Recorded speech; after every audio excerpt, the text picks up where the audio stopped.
Our correspondent, James Andre, who's in Baghdad. James, how important is this battle for Iraqi forces? Well, this battle is, of course, absolutely crucial because since 2014, the city of Mosul has been the capital of the so-called Islamic State in Iraq. And if they actually manage to liberate that city, well, they will pretty much have managed to chase these jihadists out of Iraq. Now, it's also the second largest city in Iraq.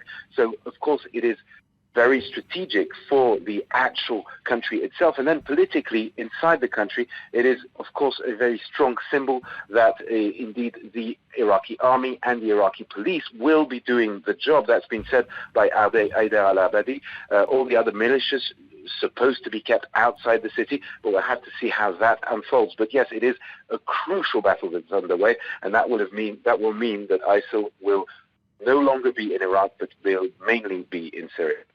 And precisely, James, how is this battle for Mosul set to unfold?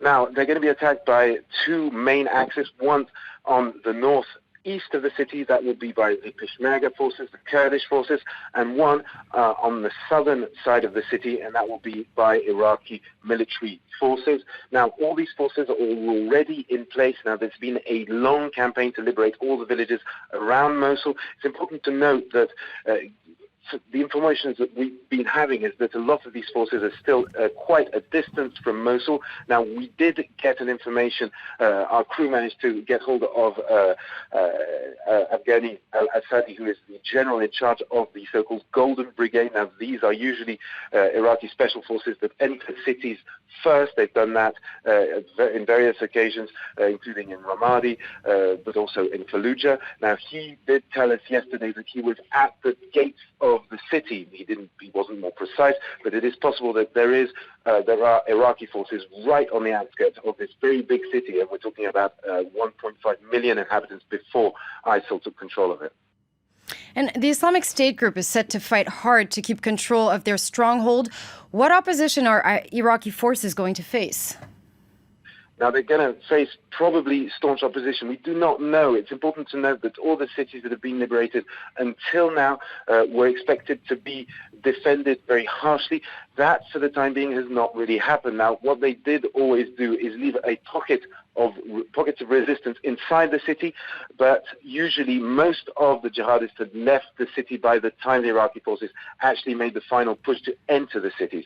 Now, is this going to be the case in Mosul? That is very unclear. It's very probably they will fight very hard to keep their hands on this city. Now, it's also very important to note that since 2014, they have had plenty of time to entrench themselves, to mine the city. For example, I was in Ramadi in February for France 24, and they had entirely mined the city. The demining operations had been going on for over a month when we went to the city, and they were due to last for a very long time. Now, you can expect a lot of IEDs and also, quite fierce resistance. But it really depends what decision the Islamic State group decides to make about this city. Are they going to fight till the last man standing, or will they try and flee towards Syria and Raqqa, which is the actual capital of their so-called caliphate? And you just said there were going to be a lot of IEDs in the city. What about civilians? The Islamic State group is known to have used them as shields in the past. What measures have been taken to protect them?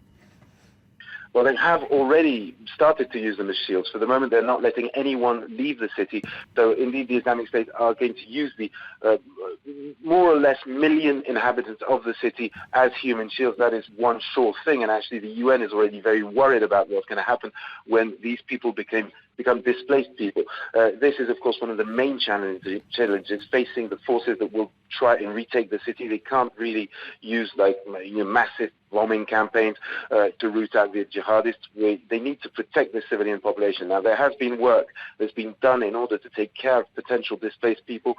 There have been camps that have been built close to the city in order to try and make sure that these people have a place to stay, because it's going to be winter soon here in Iraq, and this battle could last for a very long time. Leaflets have been dropped on top of over the city over these past few days, giving advice: do not leave your house, cut gas bottles, etc., in order to limit the amount of casualties. But of course, that's a big challenge. Well, thank you so much, James. That was our correspondent, James Andre, reporting there from Baghdad as the battle to retake Mosul from the Islamic State group has just begun.